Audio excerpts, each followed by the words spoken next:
And we continue at 1:06 in the afternoon on the John Phillips Show. Mr. Randy Wangs in Culver City.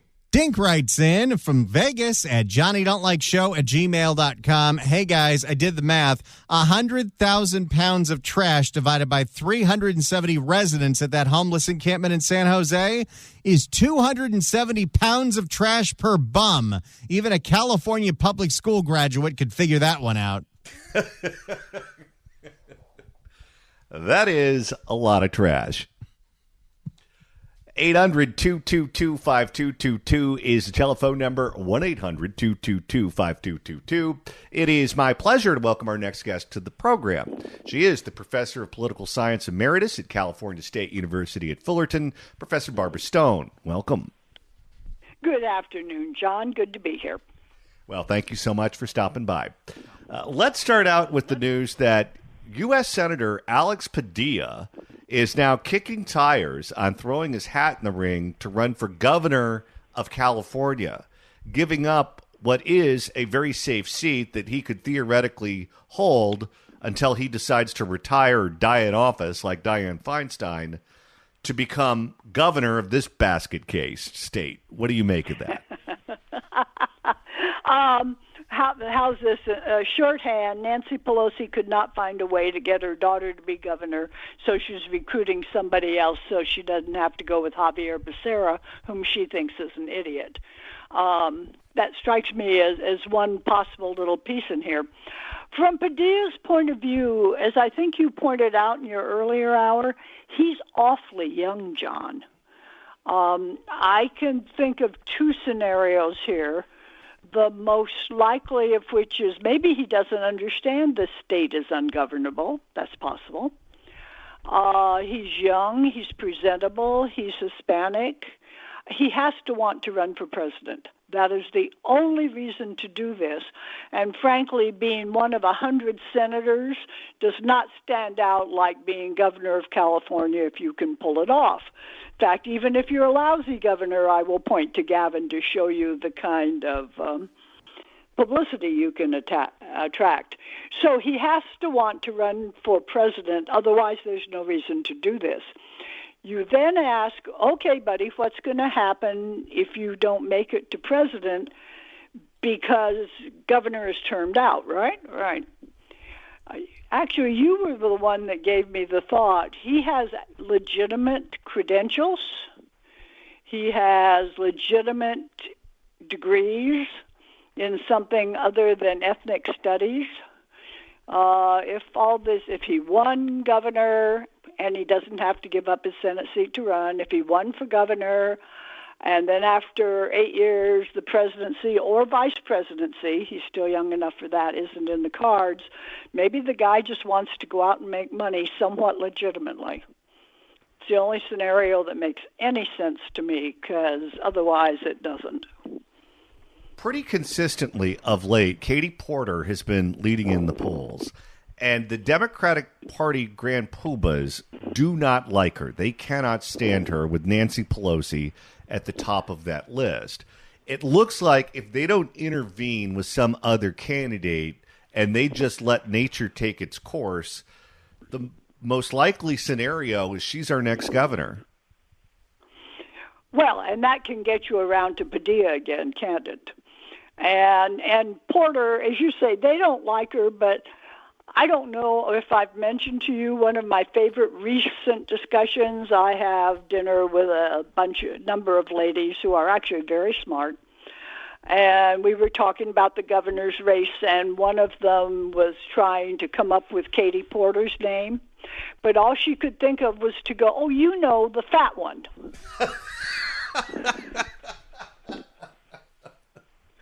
That's an absolutely true story, and everyone at the table knew exactly who she meant. Katie Porter seems to have absorbed some voters who in their minds were going to go for Kamala, but that certainly does not make her unbeatable, and I just mentioned one of her many problems. So this is so fluid, John. It's literally name ID, and Padilla, as you pointed out, was working at raising his a little bit, getting dragged out of Kristi Noem's press conference, I guess from a Democrat point of view, gave him some cachet, made him look like an idiot to me, but he's not trying to get my vote. Okay, if Alex Padilla, who is a U.S. Senator here in California and was elected twice statewide as Secretary of State, and before that was in the legislature and L.A. City Council, if he walked down the boardwalk at Venice Beach, how many people out of 100 would recognize him? None. Well, that's actually, I probably just lied, but they would think he was someone he isn't. Whoever happened to fit that mold, who was popular today. They wouldn't, John. They wouldn't know any of these people. They don't actually know the fat one.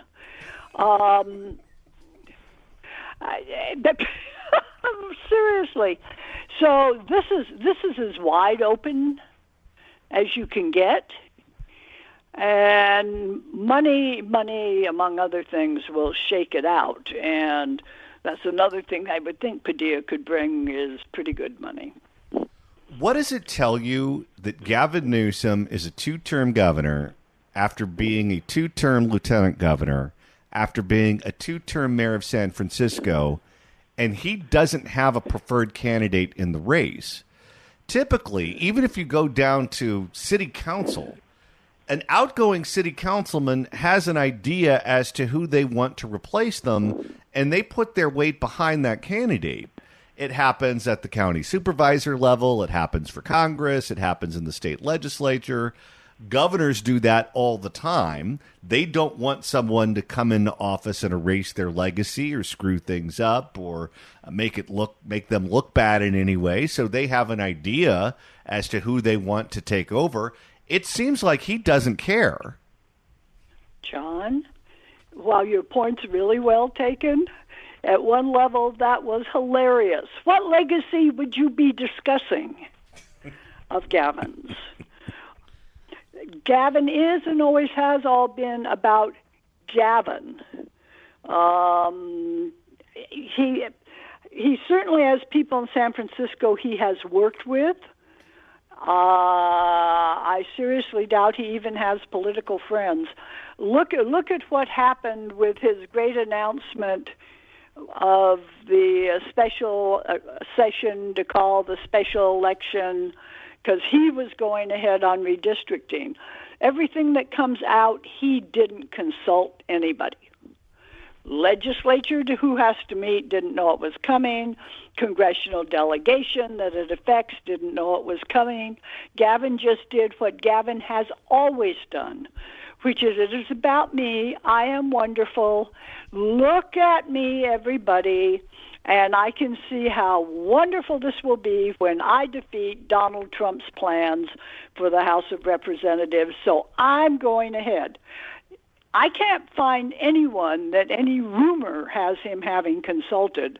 So suddenly the Congressional Caucus having decided, well, we'll make noise, but we're certainly not going to do this. Honey, yeah, you're going to do this. Legislature, you're on vacation, but don't worry about it. We're not even going to give you any insight into this. We're going to let the congressional delegation draw the lines. Why would a person like that, one, care who came after him, and two, have anybody he could influence anyway? What do you make of his behavior of late, where he has gone scorched earth on social media? He bluffed his way into a special election to redraw the congressional lines. He has shot up to the top of the polls right now in the Democratic primary field for president, but I can't imagine this being good for him in the long term. By the way, yeah, he's first, but Alexandria Ocasio-Cortez is too, so don't get too excited here. What do you make? And I could draw some parallels to people I don't want to. He is believing, like so many do, that publicity is good. Kenny Hahn used to be this way. We may not like bad publicity, but it is better than no publicity at all. And on this, he's getting a lot of positive feedback. Oh, look, he's trolling Trump. He's spending his entire time trolling Trump. I was talking this morning to somebody that we simply don't understand why Democrats across the board are letting Trump set their agenda. They are.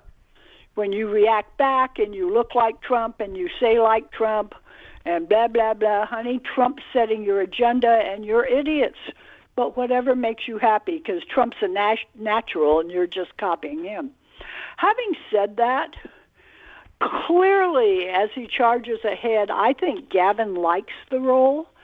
I wouldn't know about his podcast except for your show, so all your listeners should applaud. What? Sorry about that. Why? So you have to hear that podcast.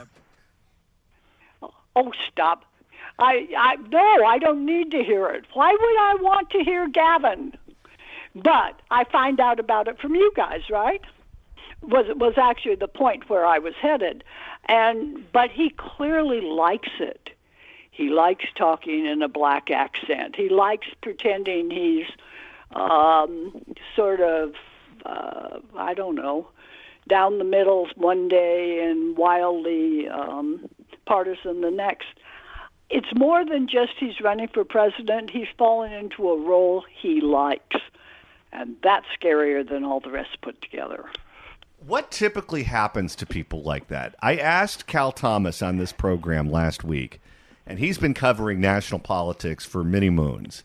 I said, have you ever seen a politician go through a personality transplant like Gavin Newsom has, where he started out as the Democrat who could talk to MAGA voters, and then he turned himself into the hyper-partisan attack dog that he is now?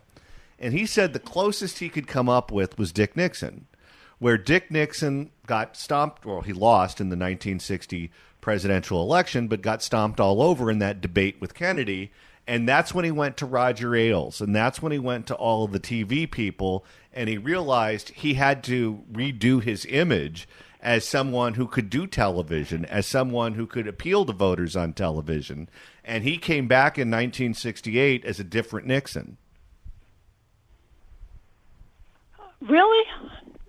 It's interesting Cal Thomas thinks that. Because, how am I going to put it? Yeah, Nixon caught up with what was then modern technology, like cover your 5 o'clock shadow with makeup and do this, that, or the other, but he never changed personalities. Now, of course, maybe I'm the one that's wrong here and that Gavin didn't change personalities. This is who Gavin is, John. He just hasn't always let loose with it. But Trump is almost like Trump being the Republican gives Gavin permission to do this. And I think he loves it, frankly. And if he can keep it going, if he's not president, I think he can see a role for himself in media. Make sure you have pictures and him on TV and him on this, that, and the other. Because he's so wonderful, just ask him. And it's partisan, but he thinks it's more than that. Obviously,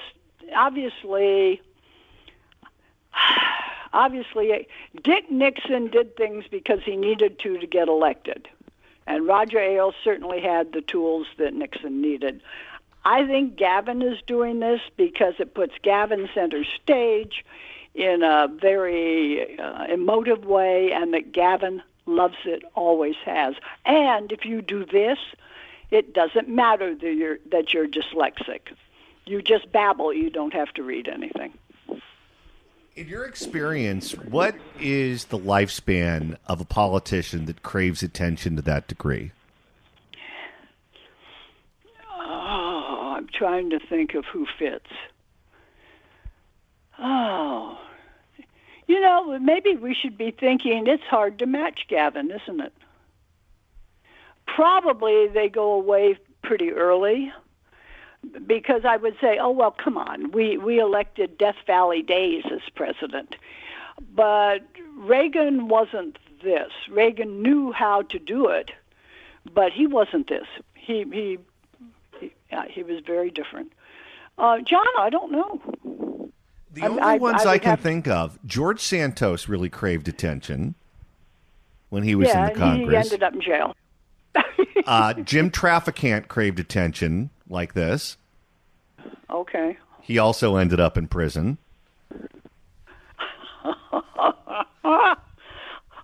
John Phillips, we may be headed towards something here, huh? Well, I'm trying to think hope. of someone who loves to see their mug on TV as much as him. I talk to friends who work in cable news. I know which politicians are constantly pitching themselves to cable channels. Robert Garcia in Long Beach is blowing up the emails of all of the bookers in cable news on a daily basis. He loves to see himself on TV. So maybe he's the closest that we have to Gavin Newsom, but he's coming up from behind. He's not in front of Gavin Newsom. No. Oh, no. I'm confident there are people out there. Actually, you probably could find some in the South. I don't know. Huey Long, who also ended up in a bad place, probably was a similar personality. But one way to look at it, we are looking at something quite unique in our governor, and it's not guaranteed to end well. Huh. And by the way, if his thing goes down, his vote on overriding the commission and all that goes down, that's the end of Gavin being president, you know. He's really taking a risk with that. Oh, is he ever? But I'll bet you if we could see inside that boy's mind, he's just, well, I'll recoup. Because in a funny way, other than I think this is true, other than enjoying the attention, I don't think Gavin particularly wants to be president. He's never been interested in being governor. You might actually have to do something. And I don't think at that level he's interested in being president. So he could just shift, because they haven't had primaries or anything, and head for a career as a big name on whatever medium is dominant at this moment. I have a hard time figuring it out. Cable's easy, but I don't know how long that's going. So anyway, yeah, we have an interesting boy here, don't we? By the way, I think, just for what it's worth to drop in, he can be beaten on this. And looking at the time for another time, I'm out there looking for the opposition to his vote in November. And John, some pretty good stuff's happening. And it's covering with money some pretty good sides of the issue. And I hadn't realized it till I started paying attention. Do you realize mailers are all getting out? Oh, I have one in my box. Yeah, now is it the way?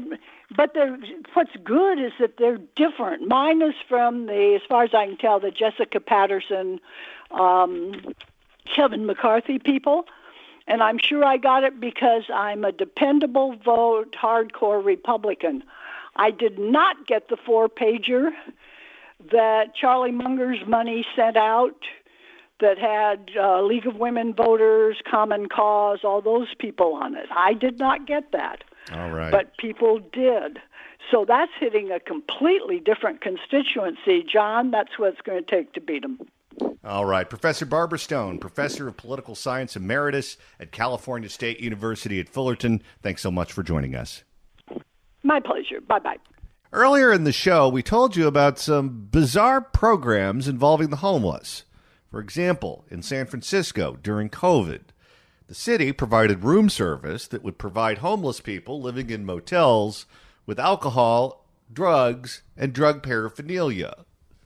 There is a new program in San Francisco that would provide the homeless with surgeries.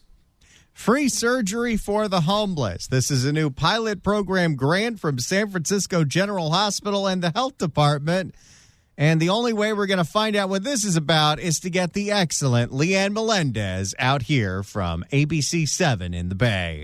Francisco General Hospital is known for treating the most vulnerable people, in their words, with compassion and respect. But sometimes reaching out to those on the streets is a challenge. At times, it comes too late. And now there's a new type of care that provides surgeries for the homeless before their condition becomes an emergency. You mean like if you're taking that stuff that they add to fentanyl now, trank, and your arm falls off? How long do you give it before we find out they're paying for breast implants? ABC 7 News Building a Better Bay Area reporter Leanne Melendez is here now to explain. Leanne? Yeah, and we know that by the time they get to the emergency room, there could be complications. And not to mention, ending up in the emergency room costs a boatload of money. So the surgery division at San Francisco General sat down with the health department to talk about a way to get to unhoused people who may need a procedure now before it becomes a major problem. That's how they came up with Project Reach. Project Reach? Isn't that what got Rick Jacobs in trouble? No. I would say something right now, but I don't think I can say it, so I'm going to just stop. I'm glad you've come around. You bastard. Lonnie Poole has been in and out of homelessness since he was 14 years old. He's 65. Oh, God. Wow, that high cost of housing's been around a while. What are we doing? Somebody has been on the streets for 51 years. How is he still alive? Well, I've been on the streets for most of my life. Once a I figured that's what he would sound like. That's what I had in my head, too. Well, I've been on the streets for most of my life. Once a heavy meth user, Lonnie has lived with HIV for the past 37 years. Oh, my goodness. Again, how is this guy still alive? I guess he's adapted to the elements. I don't know. Maybe the meth counteracts the AIDS. I have no idea. They should study him when he dies. Science needs to take a look at whatever it is that he has, whatever immune system this guy has been able to build up, because we all need that. Once a heavy meth user, Lonnie has lived with HIV for the past 37 years. How did you contract it? Needles. Needles. For those Boy, he was quick to answer that. Wasn't even the fun way. For those like Lonnie who live on the streets, being exposed to the elements and a lack of proper care tend to catch up with them. You started feeling pain, right? Did you know what it was? Yeah. I had it 2 or 3 years. It hurt me, but it just never hurt. I can't understand a word this guy's saying. I don't know how many teeth he has left. Can we get a court translator? I had it 2 or 3 years. It hurt me, but it just never hurt. But then it started hurting. People will actually usually feel some pain or bulging in their groin. You allowed to say that? You bleeped me for saying what I said earlier in the show, and you allowed that on the air? Well, she's a medical professional, and I think she's talking about a goiter, not the other thing. Uh-huh. People will actually usually feel some pain or bulging in their groin. I think that's a hernia, John. I see. People will actually usually feel some pain or bulging in their groin. That's what she said. And it kind of affects their ability to walk and stand up for a long period of time. The scheduled surgery was performed through a pilot program called Project Reach at San Francisco General Hospital. People with medical conditions who are unhoused are offered procedures early on before landing in the emergency room. Boy, you know, the state is very interesting. For as expensive as it is to live here, for the poorest among us, everything is free, including surgery. Can you imagine going to medical school, going through all of those years of college, racking up all of that debt, and the pot of gold at the end of the rainbow is you have to cut into that guy's groin? Dr. Marissa Beck is one of the people who started the surgical program. If we let it advance too much, where then they... I guess this is like if you want to do Doctors Without Borders, but you're afraid of getting bombed in a war-torn country, you do this. I think I'd rather go to Ukraine. If we let it advance too much, where then they do need to come to the ER, sometimes it's a much bigger operation. They have to stay admitted in the hospital. And as you say, it costs, the health system more. Outreach teams How much of Project Reach is going to be dedicated to amputations? Well, based on the clientele that they've referenced, a lot. Outreach teams operating during the day and night are the ones in direct contact with those who need this care. One of the challenges they face is convincing them to come to the clinic for an assessment. And we really create this, team approach. We just want to get your cholesterol levels checked there. Yeah, don't bother with the drug test unless you're familiar with the periodic table. When's the last time you had your blood pressure evaluated? And we really create this, team approach to addressing those needs, as well as the housing, food, safe place to stay after surgery, pain management. But people can walk and go about their life. Wait, pain management? You sending these people home with Opies? Oh, my God. Well, that's why they've agreed to the surgeries. You're sending them back with Oxy. Yes, I've got back pain. Please cut into me and give me everything you've got. Give me that Dilaudid. I wonder if she sings all those Sammy Davis Jr. songs, too. Because, Randy, she wouldn't be the Candyman if she didn't bring the sunshine.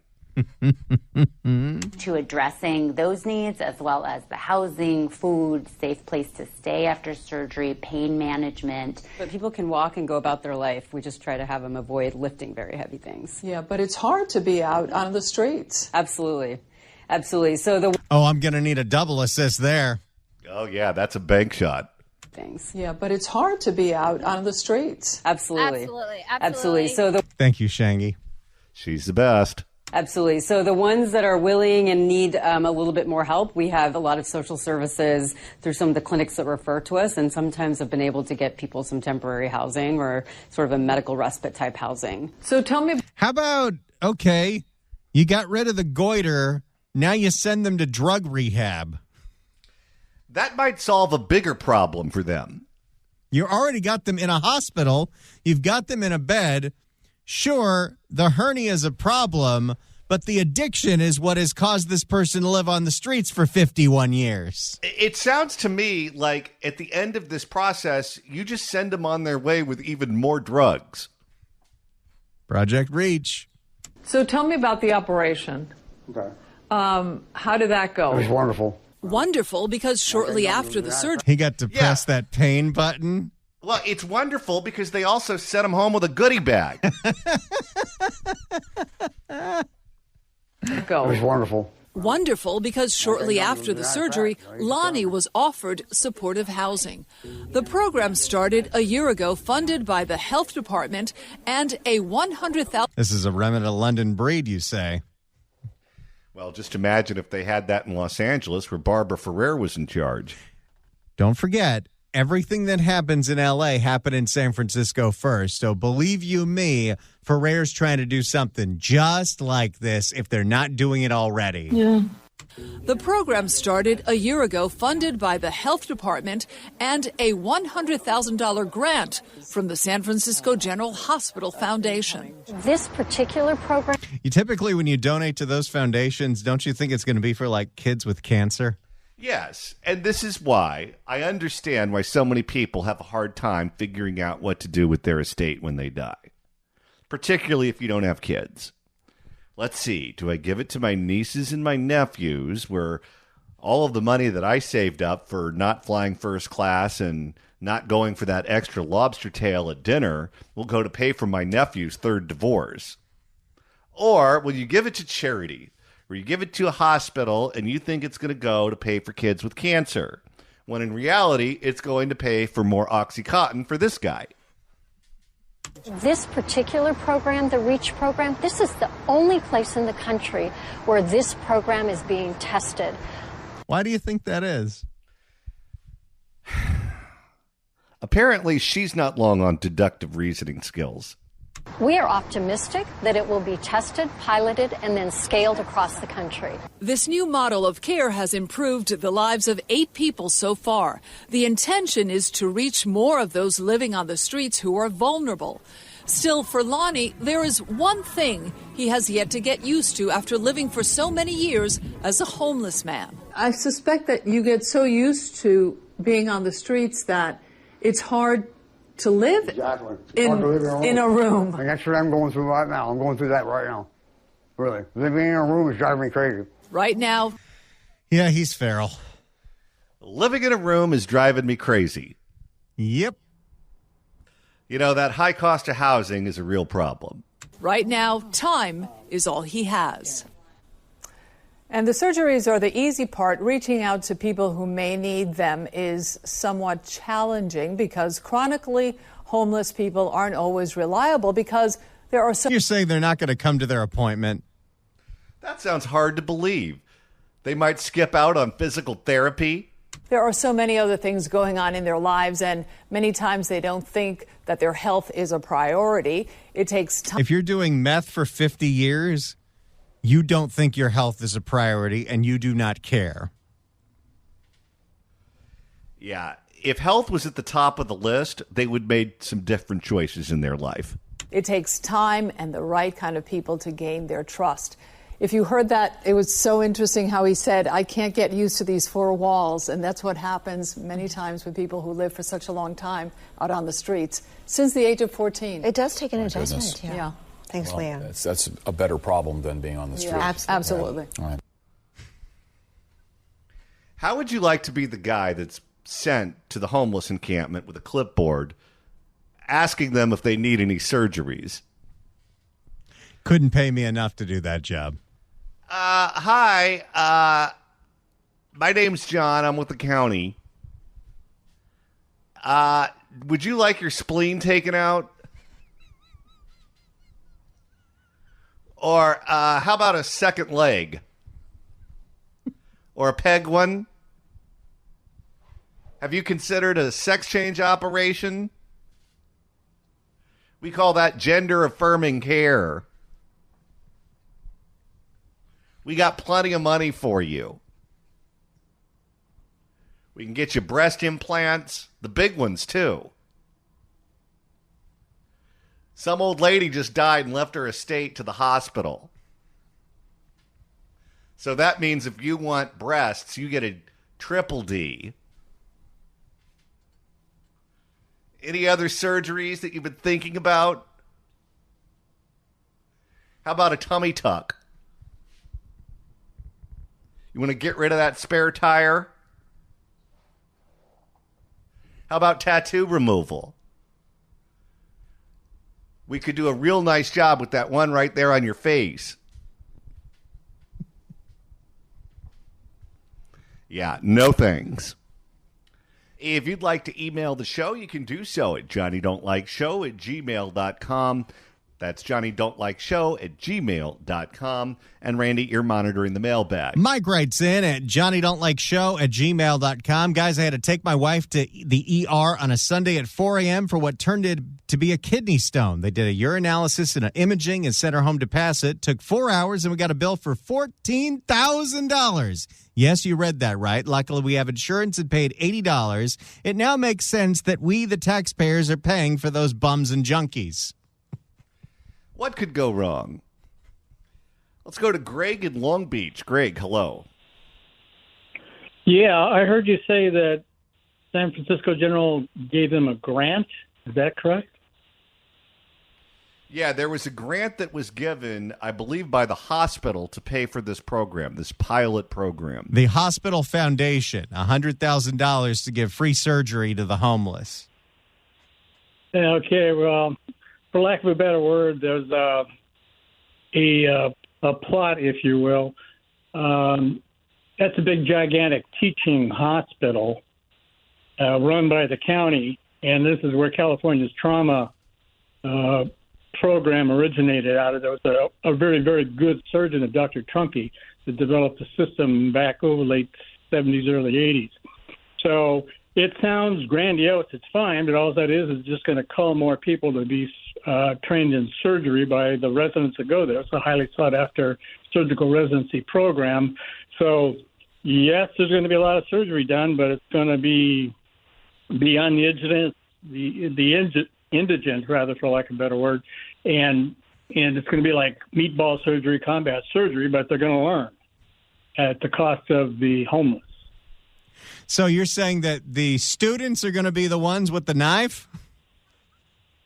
They're not students, they're residents. Residency. You go through medical school and you apply for residency after a year of internship and what you want to do, and they're going to start them out with surgery 1 and surgery 2, surgery 3. Surgery is generally a 4-year residency unless you want to go into something more complicated like plastics or neurosurgery. They start them off with the simple stuff. They observe, they do rounds, they pick their brain. The closest thing to it, if you remember Doogie Howser, that was not a funny show, but it kind of made things in a real life sense. So you're saying that the individuals studying to become doctors are going to practice on the homeless? Basically. They got to make sure they have the stomach for this, John. Well, talk about trial by fire. Well, it's no worse than being drafted. I know a bunch of guys that were drafted. They were barely done with residency, and they wound up in Saigon. So there's no difference. All right. Thank you for the call, sir. Let's go to Cheryl in Lake County. Cheryl, you have about 45 seconds. Go. Hi, I've been taking down a lot of notes on waste, fraud, and abuse. And SWIM, an organization here in Lake County, offers pedicures, manicures, really fixing people up, the homeless. And in addition to that, someone I know just was on the tail end of a program where they got an electric car, $15,000 car. DrivingCleanCalifornia.org was that. And then the other thing I wanted to talk about was on a show on local radio, there are 3 organizations. Okay, we're out of time, but thank you so much for the call. I appreciate it. If you want to send us that information, email us at johnnydon'tlikeshow@gmail.com.